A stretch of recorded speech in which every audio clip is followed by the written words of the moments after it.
Okay, picture this. You open your mailbox, pull out that familiar envelope from your utility company, and bam, that sudden wave of stress hits you. We've all been there, right?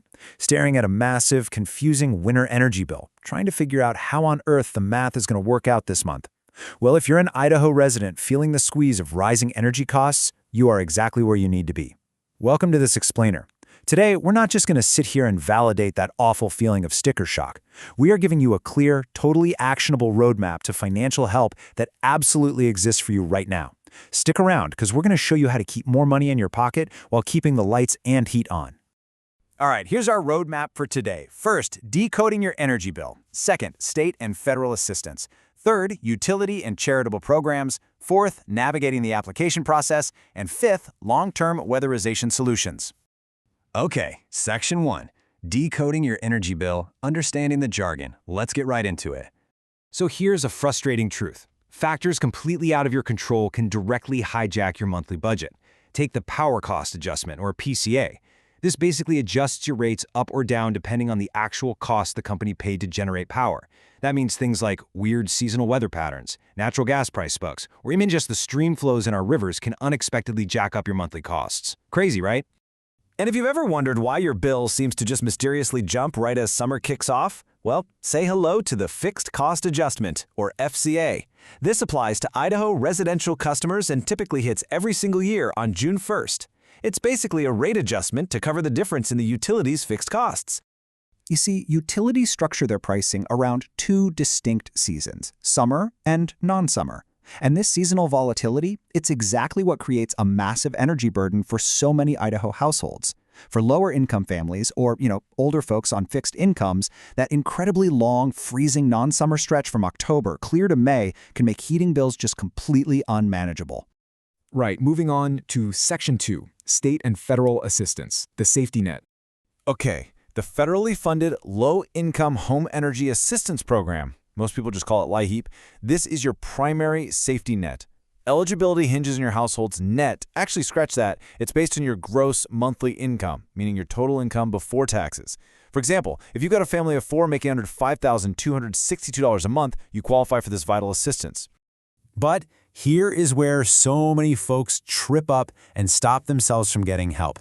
They look at those income limits and think, well, I have a car, or I have a tiny little emergency fund saved up, so I probably don't qualify.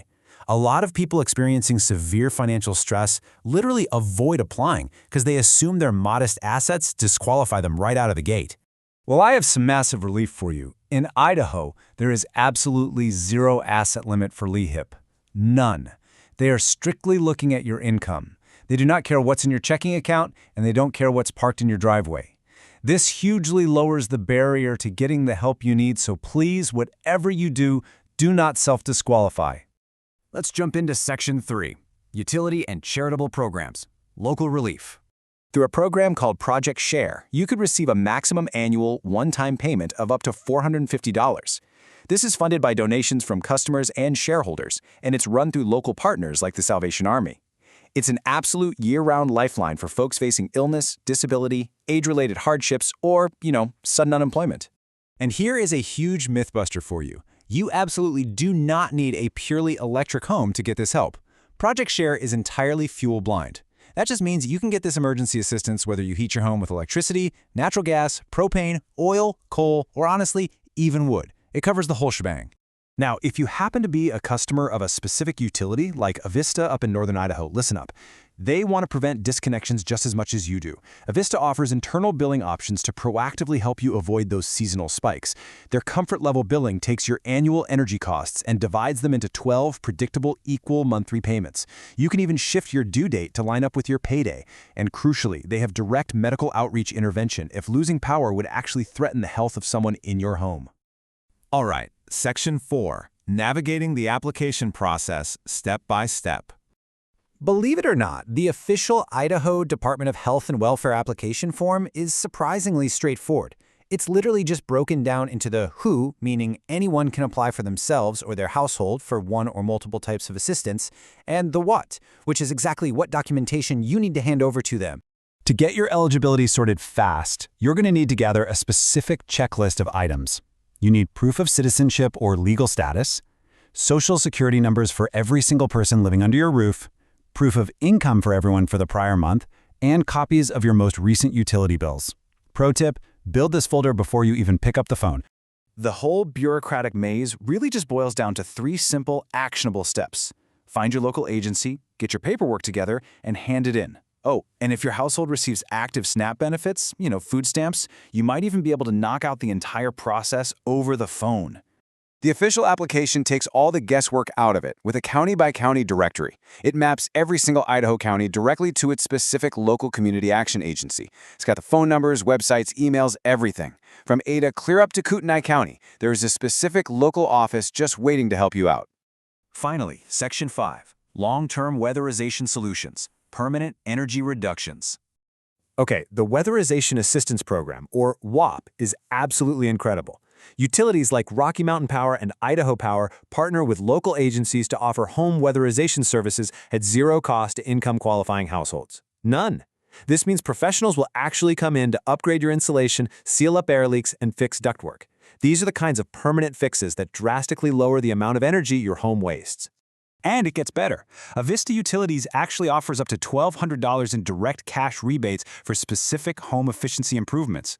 So if you're stuck with drafty, outdated windows, or you need to install a modern, energy-efficient heat pump, the utility itself will literally pay you back to make your home more efficient. It's a total game changer.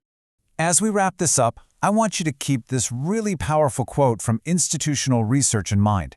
Seeking utility assistance isn't just about balancing a checkbook. It is fundamentally about preserving the health, safety, and stability of your family. Literally no one should ever have to choose between keeping the heat on and putting food on the table. So here's my final question for you. Now that you've got the roadmap, will you take that first step today?